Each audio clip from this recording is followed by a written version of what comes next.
What a beautiful place I am at. I'm in Prescott, Arizona.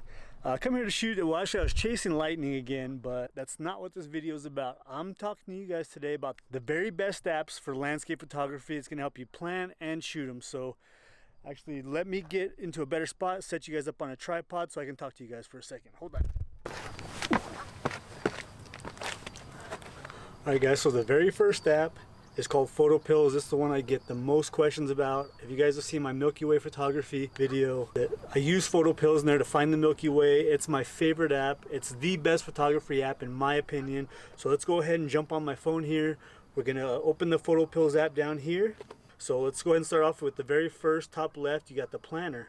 So this is kind of like having the TPE or the photographer's ephemeris, which, you know, I have that app too, but this, you can kind of do the same thing. You guys can see here on the planner, you can see which way the sun is going to rise, which way the sun is going to set, which way the moon is going to rise, all the moon and sunrise times and everything.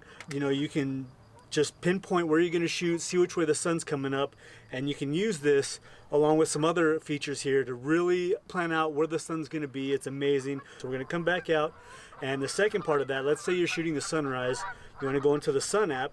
It's going to tell you where you're at. So right now I'm in Prescott, Arizona at Watson Lake Park. It tells me the time, tells me when the golden hour is. So golden hour is actually right now. The sun's getting ready to set here. So I'm going to hurry up with this tutorial. But sun sets at 7:15, blue hours at 7:30, and it gives you all your times when the galactic center is visible. So you guys can see here at 8:46, so in about 2 hours, I'll be able to see the Milky Way, which is awesome. You can kind of see where everything's going to be. Now the great part about this is that down at the bottom here, right in the center where it says AR, that's your augmented reality. So let's say I want to come here for sunrise. It's going to be dark, so I need to know where the sun's going to be, where I can set up at. What I can do is click on the AR. It starts reading sensors, and you guys can see. So I'm looking back at you guys. See, there's my setup. Now the sun's going to set right behind you guys. You can see the yellow circle there. That's the sunrise. You can see where the sun actually is. Now if I turn around, the sun's going to be rising in the morning right there. So what I can do is use my finger and I can see when the sun is actually going to be setting. You can see the time up in the top left hand corner start to change. So you guys can see right there. So tomorrow morning, that's where the sun's going to come up, right up over that hill right there. You can see at 6:18 it's going to break that horizon right there. So it's super nice to do. You can do that with the sun, with the moon. You know, you're shooting the full moon, you can see where the moon's gonna be. You can plan it out. So you can actually go in and choose a date. So up here on the top, it says Friday, August 17th in Prescott. Now I can go down and I can actually go under settings. I can go under and I can choose position. I can look for a location. So I click off of auto update. Then I can search for an address. Okay, I can type in anything. I can type in, you know, Machu Picchu, Peru. So I can type in Machu Picchu, and I can type in a date. Let's say the date I want to do is October. See, it's August right now. October 20, 2018. Let's say, so 3 months away. So I do that. Now it's going to tell me what my AR is, my nighttime, my moon set. It's going to tell me all the same things. Anyway, this is a great tool to plan ahead of time. You can see where the sun, the moon, the Milky Way, all, you know, it's going to be, you know, 6 months away or tomorrow.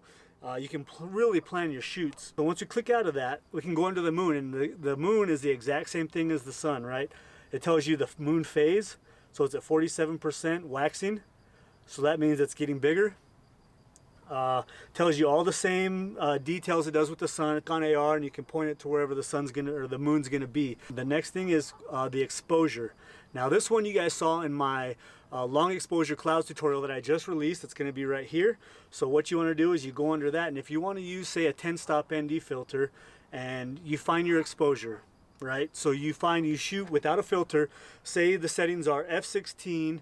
1.3 seconds at ISO 64. Now I want to put a 10-stop filter on, so I'm going to go down and I'm going to hit 10 stops, and it's going to show me down here, it's going to show me my shutter speed, 22 minutes and 11 seconds. Now if you just click down here at the bottom under timer, it already has that time for you. So all you got to do is hit your shutter, hit start, and boom, you have to just wait for the timer. The timer will go off, and you can close your shutter speed whenever it finishes. It's awesome. It makes it so easy to determine your shutter speeds and do long exposure, so it's really great. Hyperfocal table, so let's say you want to know your hyperfocal distance of a lens. Okay, so on the top right it shows my Nikon D850. Now if I'm shooting at 15 millimeters over here on the left at f3.5, my hyperfocal distance is going to be 6 feet and 11 inches. That means if I focus to 6 feet and 11 inches, everything after that's going to be in focus. Now, time-lapse one, I use a little bit. This will give you all your values for time lapses. So if you want a 20-second clip here, the second box over from the left, you want a 20-second clip. That's the length you want your actual movie clip to be. And then you got your shooting interval, so let's say every 15 seconds. Now your 24 frames a second is your video frame rate. It'll tell you your whole event is going to take 2 hours and it's going to be 480 photos. So it does all your calculations for you for the number of photos you're going to take, the entire time you're going to be taking the photos, your interval, and your clip length. So you can determine all that stuff right here in this app. So it's awesome to use for time lapses. If you guys haven't seen my time lapse video, I did one on shooting the Milky Way. I'm gonna do some more time lapses, of course, too, on like day to night, night to day time lapses that'll be coming up here really soon. And then obviously down here at the bottom, you have your timer. So same thing as it was before when you're doing your long exposure. So this app, like I said, is the best. You go under Academy here, it has all kinds of user guides, it has tutorials. So that's my favorite app. That's one I use almost every time I shoot for one reason or another. I'm always using that app. Now the next app I'm gonna do is Google Earth. It's on my phone here, but I use it on the computer. Google Earth is great. I used it this last trip to Seattle. If you guys saw the Seattle video, my time lapse that I did from day to night over the Seattle skyline, I found Cary Park. I was able to look, get down, use the 3D and get down and see my view and what I was actually going to be seeing from Cary Park. As you guys can see right here, it looks awesome. I love how it looks, and it's a great tool to use when you combine it with your Photopills app. You know, you can really plan to the detail what you're going to be doing, when you're going to be shooting. The only thing you can do is predict the weather, which brings me to my next app, and that's the weather apps. The weather apps for me are a bit frustrating. They're hit or miss, and they seem like they're never on point. They're always wrong. But anyway, the one that I've been using is called WeatherBug. WeatherBug is a nice app. I'm in Prescott right now, and you can look under the hours, see what's going to happen over the next couple of hours, and it's already changed. See, about 2 hours ago there was lightning forecasted around 10 p.m. Now there's nothing. And you can go under the day, and then the great part about this app though is you can come down here and you can see where the closest lightning strike is. It actually has a map with lightning, and it shows you where they're at and where they're coming through. And it says here my closest lightning strike is 122 miles away, which is pretty far. Of course, I'm out here chasing storms, and the lightning kind of dried up on me. The only other weather app I use is also called Wonderground. This one seems like it's a little more accurate, I think. It's still kind of tough though. You can go under here and look under locations like you're at, you know, like you can do on WeatherBug. And to me, honestly, if you have maybe 2 or 3 weather apps, you can kind of combine them, see which ones, how close and how similar they are, to get a better understanding of what the weather is going to be like.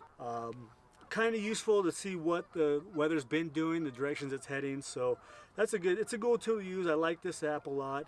And the last app I'm going to do is the NOAA radar, the NOAA radar. This is the National Oceanic and Atmospheric Conditions. I think this is just the United States. I'm fairly certain. I'm sure there's one for other countries or Europe or whatever. I know Thomas Heaton mentioned one here called Meteo Earth. I've downloaded that. It works okay, but I find the NOAA website and the actual website's better, but the app is pretty good too. It's a pretty good app if you want to know kind of what's going on, to combine with the other 2 weather apps. You know, using all those together kind of help, you know, but really Google Earth, Photopills, and then once you get on location, weather apps also help. So, alright guys, that's pretty much it for this tutorial. I hope you guys learned something. I hope it's something you guys can use. So like I said, the Photopills app I got a lot of questions on. It is my favorite app by far. So thank you guys so much for watching. I really appreciate it, and I'll see you on the next one.